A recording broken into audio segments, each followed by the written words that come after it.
Hi there, and thank you for tuning in to the Social Circus, where every week we dive into a variety of topics covering social media, mindset, and how to run your business. I hope that you enjoyed today's episode. Well, hello there, and welcome to episode 1 of the Social Circus. My name is Sarah Thomson, and I'm going to be your host each and every week as we dive in and discuss everything related to digital marketing, social media, and all of the things that it takes to help you create a successful online business. Now, I wanted to give you a little idea of what you can expect from my podcast, as well as a little bit about me. So in this episode, I'm going to dive in and tell you who exactly Sarah Thomson is. But first, let's set some expectations.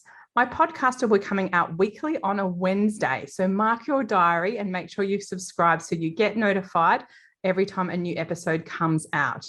Now, it is my intention to ensure that the episodes deliver you as much value as possible. So with that in mind, here's what I intend to do. One week, I'm going to do a deep dive into a topic that's going to be really helpful. So it might be talking about podcasting, Facebook ads, all of the things that it takes to run your business using online tools. On the alternative week, what I'm going to do is examine what it actually takes to run a successful business. And with this in mind, I'll be interviewing expert guests who are going to come and share their wisdom on a variety of topics, from anything to do with mindset, productivity, diving in and having like that positive, resilient attitude, a variety of topics which actually are going to be as important to your success as understanding the kind of tools and knowledge that will ensure that you have a successful business. So I hope that you find each episode really helpful. I have lined up some amazing guests to come in and chat with us. And the idea with this podcast is it's not going to be formal, it's going to be a casual chat. And for any of you that may have met me IRLs in real life, you'll know that I'm a pretty casual, easygoing gal, and this really suits my style. So I don't have a set structure. I tend to go where the conversation leads me when I'm speaking to people. And if I'm on my own, my challenge, if I'm honest, recording my own episodes has been to actually not speak for too long. So the episodes will be anywhere from 15 to 30 minutes, so not too much of your time. And I'm hoping that from each episode, there's going to be key takeaways that you're going to be able to use in your business to help you be more successful. Goodness. Okay, so if you haven't met me before, let me tell you a little bit about myself. So I am sure that you have gathered by now that yes, I'm an Aussie chick, and I happily live in Perth in Western Australia, which I think the sun shines 90% of the year.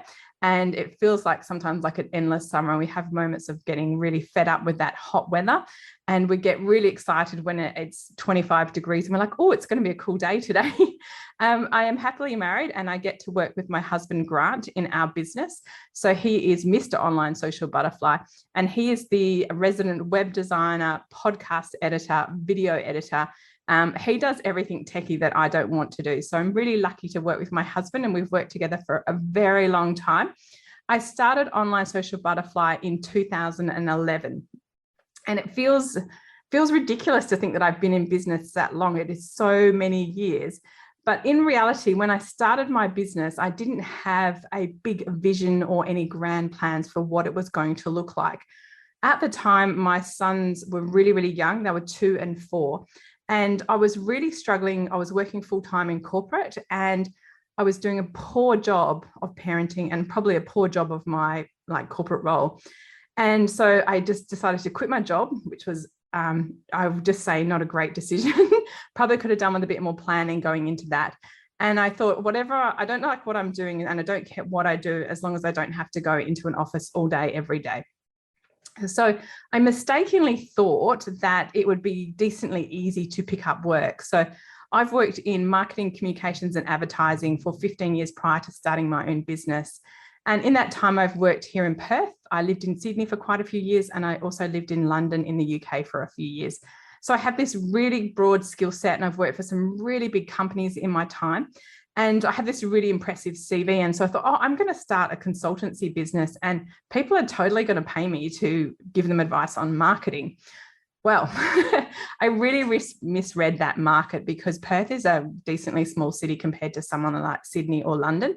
And so there just wasn't that market for people to go and do this freelance consulting work. So I kind of potted around for a little bit, and I didn't really get any clients. And at the time, my husband had his own company in IT, and I was doing a little bit of networking for him to help out. And I met somebody there and I said, "Oh, I'm trying to find some businesses that would pay me to do their marketing." And her reply was, "Well, no small business has the budget for that, but I would totally pay you to do my Facebook marketing." So this is back in 2011 when Facebook was still very fledgling. And of course, I just said yes. And so me ending up in social media was actually total luck rather than good planning. And at the time, I kind of said yes to everything that people asked me to do, which I know with the benefit of hindsight is not a great way to run a business. But I always thought, I'll find what I need to do once I've tried enough things. So I kept doing different things for different clients and seeing where that led me.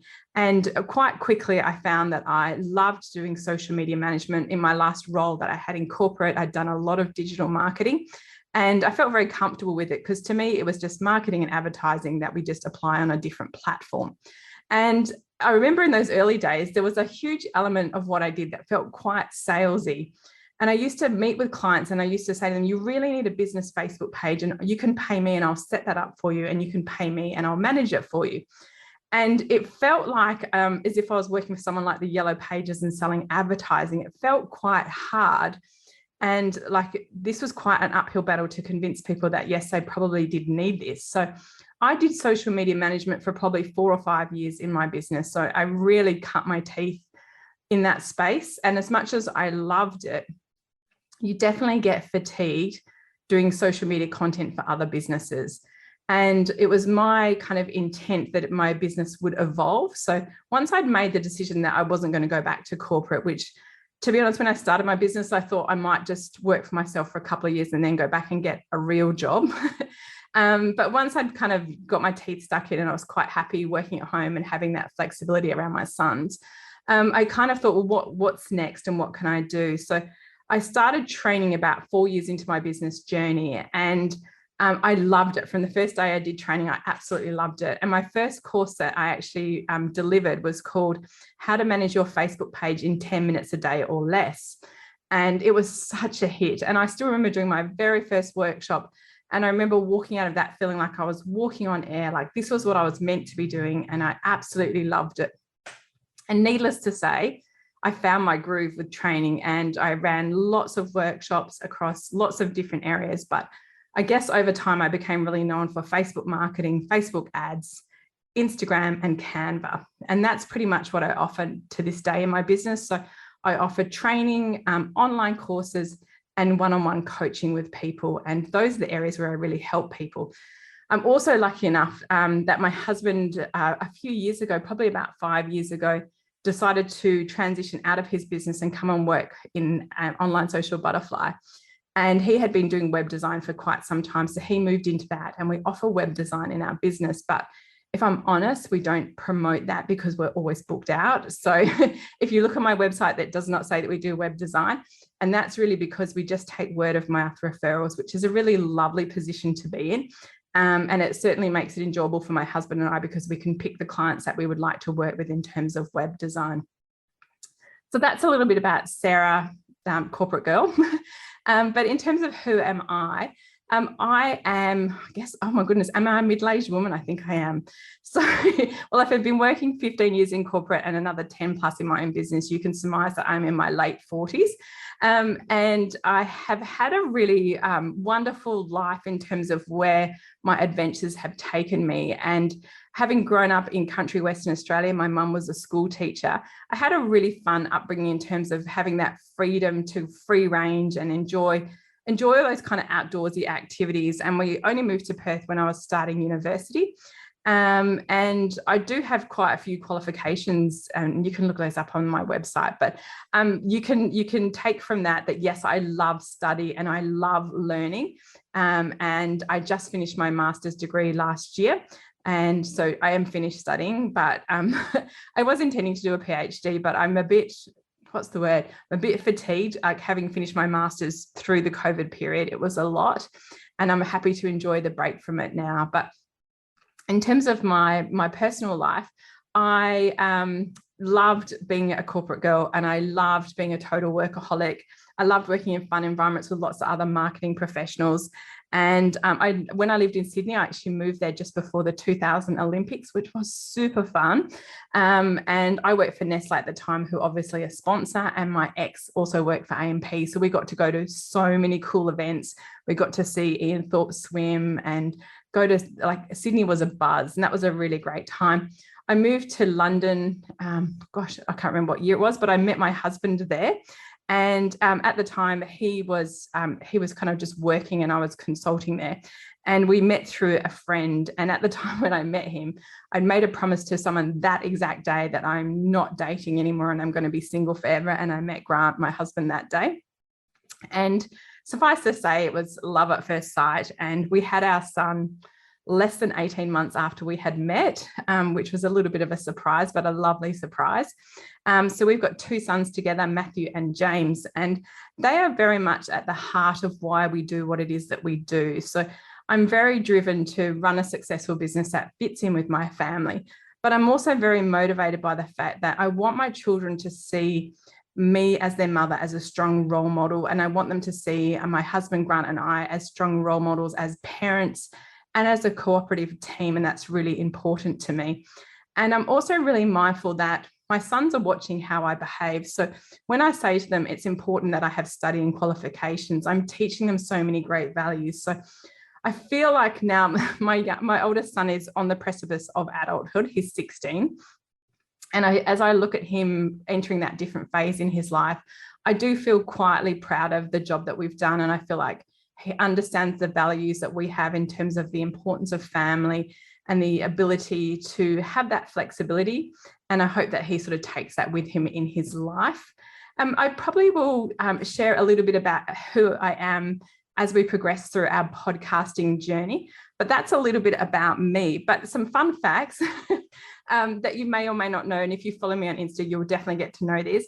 I am both a cat lady and a dog lover. And our family, we always have lots of pets in our family, and it keeps it nice and busy and chaotic and full of excitement and fun, to be fair.